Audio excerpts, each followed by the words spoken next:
கிறிஸ்துவில் பிரியமானவர்களே, இந்த நாளுக்கான தினசரி தியான வசனம் மத்தேயு எழுதின சுவிசேஷம் 17வது அதிகாரம் 23வது வசனம். மத்தேயு 17:23. Matthew 17:23. அவர்கள் அவரை கொலை செய்வார்கள், ஆகிலும் 3ஆம் நாளிலே உயிர்த்தெழுந்திருப்பார் என்றார். அவர்கள் மிகுந்த துக்கமடைந்தார்கள்.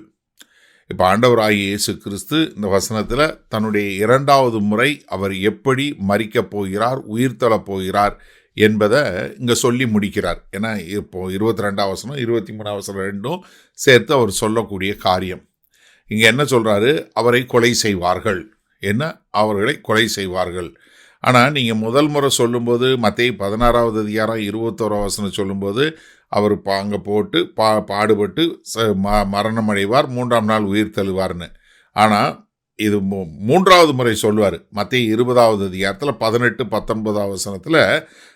அப்போ இன்னும் டீட்டெயிலாக சொல்லுவார், எப்படி அவர் காட்டி கொடுக்கப்படுவார், அவர் எப்படி அவரை ஏளனம் செய்வார்கள், அவரை எப்படி அவங்க வார்னால் அடித்து அவரை கொலை செய்வார்கள் என்று சொல்லக்கூடிய காரியத்தை. ஆனால் இங்கே சொல்லும்போது என்ன சொல்கிறாரு? அவரை கொலை செய்வாங்க, அவரை கொலை செய்வார்கள் என்று சொல்லக்கூடியது. அப்போ இங்கே கர்த்தராகிய இயேசு கிறிஸ்து சிலுவைக்கு அவர் விருப்பப்பட்டு தான் போறாருங்கிறத நம்ம பார்க்க முடிகிறது. சரியா? அடுத்து 2வது என்ன பார்க்கிறோம்? 3ஆம் நாளிலே உயிர்த்தெழுந்திருப்பார் என்றார். இப்போ கர்த்தராகிய இயேசு கிறிஸ்து என்ன சொல்றாரு? இது மரணம் மாத்திரமல்ல, நான் உயிர்த்தெழக்கூடிய காரியம். நான் மரிப்பேன், ஆனால் 3ஆம் நாள் உயிர்த்தெழுவேன். இப்போ லூக்கா 24வது அதிகாரத்தில் 6வது 7வது வசனம் சொல்லும்போது அங்கே என்ன அவங்க திரும்ப நினைவு கூறுறாங்க, எப்படி அவர் உயிரோடு இருக்கும்போது நம்மக்கிட்ட சொன்னார் என்று சொல்லக்கூடியதா. அப்போ கர்த்தராகிய இயேசு கிறிஸ்து நான் மறுபடியும் இவ்வளவு பெரிய கொடுமையான காரியத்திற்கு பின்பாகவும் நான் 3ஆவது நாள் நான் உயிர் தருவேன் அப்படின்னு சொல்லக்கூடிய ஒரு காரியத்தை சொல்லும்போது எல்லாத்துக்கும் மேலே அவர் அதிகாரம் கொண்டவராய், ஆளுகை கொண்டவராய் இருக்கிறார் என்று சொல்லக்கூடியதாக. பின்னாளில் அப்போஸ்தலனாகிய பவுல் கொரிந்து சபைக்கு எழுதும்போது 1 கொரிந்தியர் 15வது அதிகாரத்தில் அந்த முதல் 4 வசனங்களில் சுவிசேஷத்தை குறித்து சொல்லும்போது என்ன? தேவனுடைய குமாரனாக இருந்தார், அவர் நம்முடைய பாவங்களுக்காக அவர் மரித்தார், 3ஆம் நாள் உயிர் தெழுந்தார் என்பதை சொல்லக்கூடிய ஒரு காரியத்தை நமக்கு சொல்லக்கூடியது. அப்போ என்ன? அவர் 3ஆம் நாள் உயிர் தருவார். அப்போ அவரை கொலை செய்வாங்க, அவர் 3ஆம் நாள் உயிர் தருவார். ஆனால் இதை கேட்டபோது இந்த சீஷர்கள் என்ன இருந்தாங்க? மிகுந்த துக்கமடைந்தார்கள். என்ன இந்த சீஷர்கள் என்ன பார்த்தாங்கன்னா, அவர் பாடுபட போகிற பாடத்தான் பார்த்தாங்களே ஒழிய அதற்கு பின்பாக வரப்போகிற உயிர்த்தெழுதலின் மகிமையை விட்டுட்டாங்க. ஏன்னா அவங்களுடைய துக்கம் என்ன பண்ணிருச்சு? அவங்க கர்த்தருடைய மீட்பின் திட்டத்தை முழுமையாக காண முடியாதபடி அவர்களை குறுக்கி விட்டதை நம்ம பார்க்க முடிகிறது. அப்போ சில நேரங்கள் நம்ம என்ன பார்க்கிறோம்னா, நம்முடைய துக்கங்கள் என்ன பண்ணிடும்? தேவனுடைய திட்டத்தை காண முடியாதபடி பண்ணுவதை பார்க்கிறோம். அதை இங்கே சீஷருடைய வாழ்க்கையிலையும் பார்க்கிறோம். சரி, இந்த நாளில் இந்த வசனத்தை நம்ம எப்படி எடுத்துக்கொள்வது? கர்த்தராகிய இயேசு கிறிஸ்து தான் மரணம் அடைய போறேன் அப்படின்னு தெரிஞ்சாலும் அவர் என்ன அதை தைரியமாக அதை மேற்கொண்டார். காரணம் என்ன?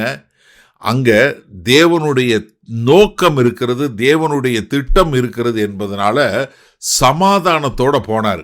ஏன்னா அவருக்கு என்ன வரப்போகிறது என்பதை அறிந்தும் அவர் என்ன பண்ணார்? கல்வாரி சிலுவையை தெரிந்தெடுத்தார். அப்போ எனக்கு அருமையானவர்களே, நாம் இன்னைக்கு நம்மளுடைய வாழ்க்கையில் எந்த விதமான சோதனைகள், எந்த விதமான பாடுகளை நம்ம மேற்கொண்டாலும் நம்ம என்ன வரணும்?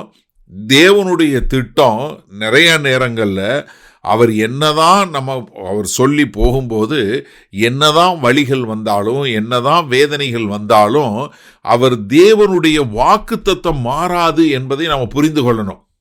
ஏன்னா இங்கே கர்த்தருடைய உயிர்த்தெழுதல் என்கிற நம்பிக்கை என்ன பண்ணுது? அங்கே நம்முடைய நாம் எதை எதிர்நோக்க வேண்டும் என்று காணக்கூடியதா. ஏன்னா இங்கே சீஷர்கள் எதை பார்த்தாங்க? அவருடைய மரணத்தை பார்த்தாங்க, அவருடைய உயிர்த்தெழுதலை காண தவறிட்டாங்க. எனக்கு அருமையானவர் நன்றாக தெரிஞ்சு கொள்ளுங்க, உங்களுடைய துக்கம் நம்பிக்கை இல்லாதபடி உங்களை இது பண்ணாதபடிக்கு நீங்கள் என்ன பண்ணுங்க? எப்பொழுதுமே தேவனுடைய வாக்குத்தத்தத்தையும் தேவனுடைய காரியங்களையும் உற்று நோக்குங்க. நீங்கள் ஒருவேளை இந்த செய்தியை கேட்டுக்கொண்டிருக்கிற இந்த நாளிலே நீங்கள் ஒரு இருளான சூழ்நிலையில், ஒரு நம்பிக்கை இல்லாத ஒரு சூழ்நிலையில் போய் கொண்டிருந்தாலும் நீங்கள் நன்றாக ஞாபகம் வைத்துக் கொள்ளுங்க, கர்த்தர் சொன்ன காரியம் நிச்சயமாய் நிறைவேறும். அது நம்ம பயப்படுறதுனாலையோ இல்லை இது பண்ணுறதுனாலையோ அது மாறாது.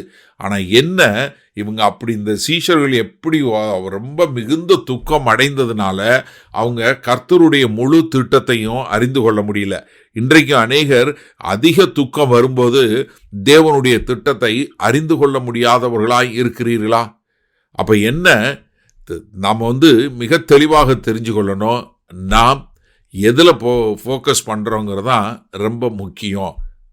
வல்லபிதாவே, இந்த செய்தியை கேட்டுக்கொண்டு இருக்கிறவங்க ஆண்டவரே, அவர்கள் முழுமையாக தேவனுடைய திட்டத்தை நோக்கி பார்க்கிறவர்களாய் மாத்திரம் இருக்க கிருபை பாராட்டுங்க. ஏதோ துக்கங்களோ ஆண்டவரே பயங்களோ முழுமையான திட்டத்தை காண முடியாதபடி இவர்கள் கண்களை குருடாக்காதபடி எங்கள் தேவன் பாதுகாத்து கொள்ள வேண்டுமாய் மீட்பரும் இரட்சகருமாகிய இயேசு கிறிஸ்துவின் மூலம் ஜெபிக்கிறோம் வல்லபிதாவே, ஆமேன். கர்த்தர் உங்களை ஆசீர்வதிப்பாராக. நாம் இன்று மாலை மன்னால சந்திப்போம்.